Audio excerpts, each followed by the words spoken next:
The following is a summary of the reporter's discussion for the NSTP topic Citizenship Training. Topics on the video were expounded on the full discussion of the reporters. Hi there. Whenever you hear the phrase good citizenship, what comes to your mind? What is citizenship training?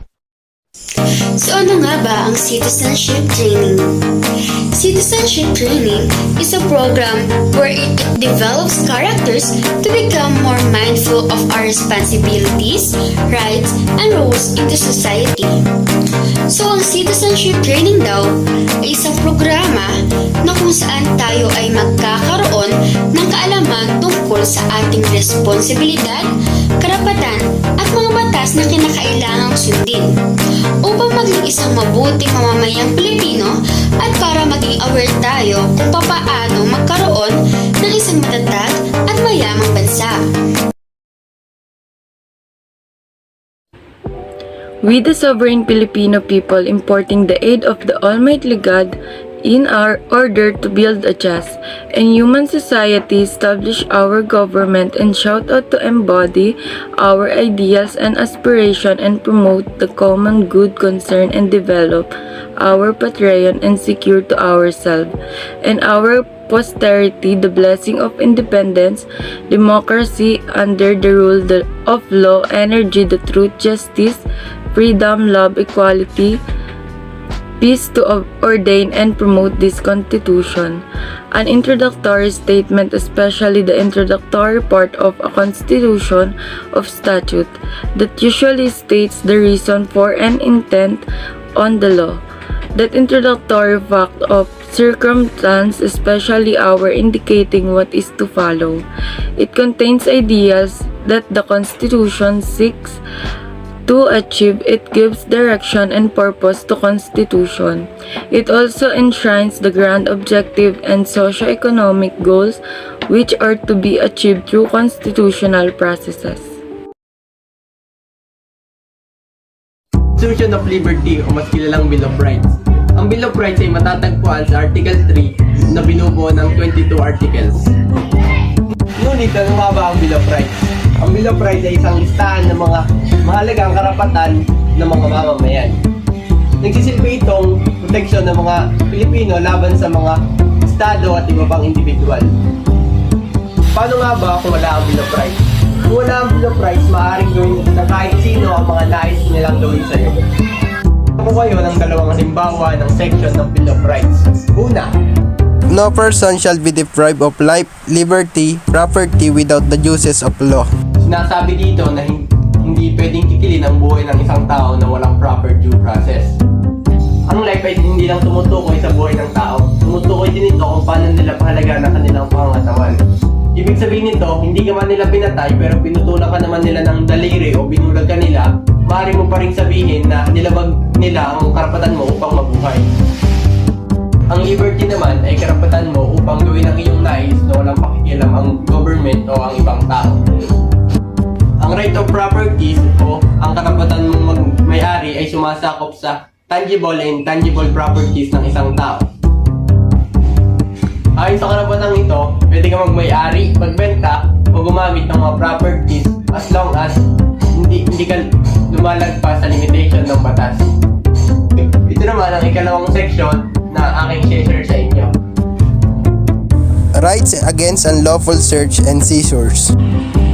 Ayon sa karapatang ito, di maaaring dakpin ang isang tao o halugugin ang kanyang katawan nang walang dalang search warrant.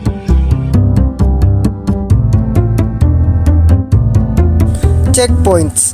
Maaring magsagawa ng paghahalughog ang mga otoridad sa checkpoints. Ganun pa man, ang paghahalughog na pwedeng gawin ay hindi dapat invasive at hanggang visual search lamang. Sa katunayan, hindi maaaring ipasok ng mga pulis ang kanilang flashlight sa loob ng sasakyan. Ang isang health inspector ay maaaring mag-ikot-ikot sa isang cafeteria upang tignan kung sumusunod ba ang mga ito sa mga standard. Kung may makita silang illegal na bagay habang ginagawa ang inspeksyon, maaari nila itong gawing ebidensya kahit walang search warrant. Duties and obligation of being a Filipino citizen. Number 1. Filipino citizen should honor the Philippine flag, national anthem, Philippine president, and other national symbols. Number 2. Filipino citizens should contribute to the development, welfare, and nation building of its country. 3. Filipino citizens should respect and give honor to the Filipino heritage, patrimony, values, and traditions. Number 4. Filipino citizens should report corrupt and dishonest government officials. Number 5. Filipino citizens should obey the laws of pay taxes. Number 6. Filipino citizens should vote and elect official of government who has personal ideas and aspiration for the motherland. Number 7. Filipino citizens should serve the country and defend the national theory from aggressive invaders. Number 8. Filipino citizens should report those people who do terrorism and plans of rebellions against the government. Number 9. Filipino citizens should work to assure himself and to sustain the needs of his family. Number 10. Filipino citizens should report his and her fellow Filipino in times of competition or games.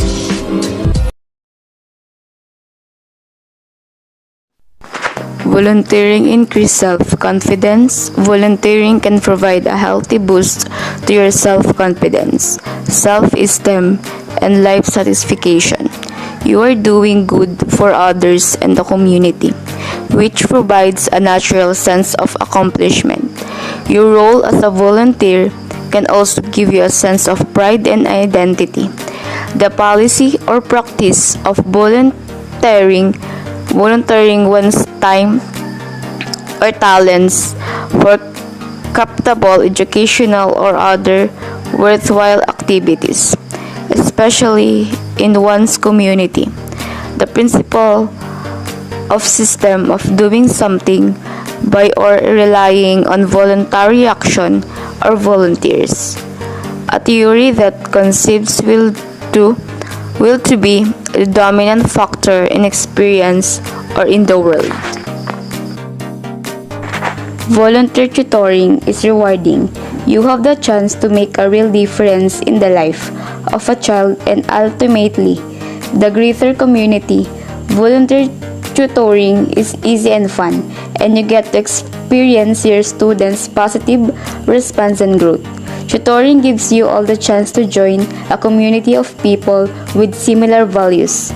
These relationships are all built on the foundation of helping others and giving back to the community. It also gives you the chance to interact with those in need and see firsthand how you are helping them and their families. Electoral system or voting system is a set of rules that determine how election and referendums are conducted and how their results are determined. Ito daw po yung sistema ng pagboto na kung saan ang hanay ng mga tuntunin na tumutukoy kung paano isinasagawa ang halalan at kung paano itinutukoy ang mga resulta ng mga ito. The electoral system has two basic kinds. The first is majoritarian system. This system where the candidate with the most votes takes the seat using the winner's take all principle and this way provides majoritarian presentation. Ito daw majoritarian system ay kung saan ang kandidatong may pinakamadaming boto ay ang mauupo sa pwesto. The second is proportional representation system. This system refers to a type of electoral system under the subgroups of an electorate and reflected proportionately in the elected body.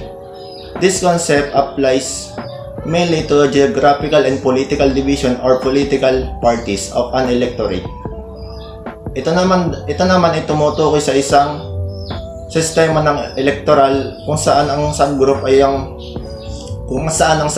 subgroup ng isang electorate ay ipinapakita ng proportional sa inihalal. Itong konseptong ito ay pangunahing nalalapas sa geographical and political division or political parties ng electorate. Meanwhile, election in the Philippines, there are several types position in the government. The President, Vice President, and the Senators elected for a 6-year term. While the members of House of Representatives, Governors, Vice Governor, members of Sangguniang Panlalawigan or Provincial Board Member, Mayors, Vice Mayor, members of Sangguniang Bayan like Councilors, Barangay Official, like Barangay Captain, Kagawad, Sangguniang Kabataan, SK Chairman, are elected to serve for the 3-year term. Each voter is entitled to 1 vote each for the duration of the election. The voter may split his or her ticket. The candidate with the most votes wins the position. If 2 or more candidates emerge with an equal highest number of votes, one of them will be elected by the Senate and House of Representatives voting separately. Ito po ay tumutukoy sa na ang bawat botante ay may karapatan sa isang boto para sa halalan. Ang kandidatong may pinakamaraming boto ang mananalo sa posisyon at ang presidente at vice-presidente ay maaaring magmula sa magkaibang partido. Kung dalawa o higit pang kandidato ang lalabas na may pantay at pinakamataas sa bilang ng mga boto, isa sa kanila ang ihahalal ng Senado at ng House of Representatives na magkahiwalay na pagboto. Methods of voting. Paper-based method. Paper ballot as voting method for those who want prepare them. Ito yung mga balota na binibigay para sa mas gusto nito. Online voting. Sa platform that allows conduct votes online in election. Ito naman ay para sa mga mas gustong bumoto sa online. Postal voting. Isa voting in an election where ballot papers are distributed to electors by post, in contrast to electors voting in person. Ito naman ay pagboto sa halalan kung saan ang mga papel na balota ay pinamahagi sa mga botante sa pamamagitan ng post. Ito ay kabaligtaran sa mga botante na bumoboto sa personal. Open ballot method. Isa voting method in which voters roll openly in contrast to a secret ballot, where sa voter choices are confidential. Ito ay isang paraan ng pagboto kung saan ang botante ay hayagang bumoboto. Kabaliktaran naman ito sa lihim na balota kung saan ang mga pagpipilian ng isang botante ay confidential. What does good governance means? Let's start with the definition of governance. Basically, governance means that a variety of actors participate in the cooperate and governing. The United Nations simply defined governance as the process of decision making and the process by which decision is implemented. It can be thought as a process in which government, citizen, society, and business making decisions together to create a better society and a better country. For example, why government can take the lead to solve problems such as waste reduction. Citizen communities and business can come together to set a best policy. Good governance is the process of engaging various actors in the decision-making of public administration. It should include the areas of education, road infrastructure, listening, and dealing with the global warming among together. The concept of governance emerging in the international community in the 1980s, the World Bank first introduced the concept of the governance in the study they released in 1989. Then a 1992 report, the World Bank defined the governance as the manner in which a power of exercise and the management of the country, economic and the social resources for development. The World Bank proposed this concept in order to apply a fair standard in the leading development aid to the developing countries. Since World War II, many countries have implemented state-led economic policies wherever those policies failed due to corruption, injustice, and lack of responsibility. And there was being growing criticism and more diverse actors should participate in the national decision-making process. In response to the criticism, the concept of good governance emerged to distinguish the countries with the fair policies. The concept of good governance does not only apply to developing countries and other for all mankind to live in harmony. All countries, societies, and citizens must pursue good governance. Good governance has three main requirements. They are effectiveness, transparency, and participation. Effectiveness. We expect government to achieve results and use resources wisely.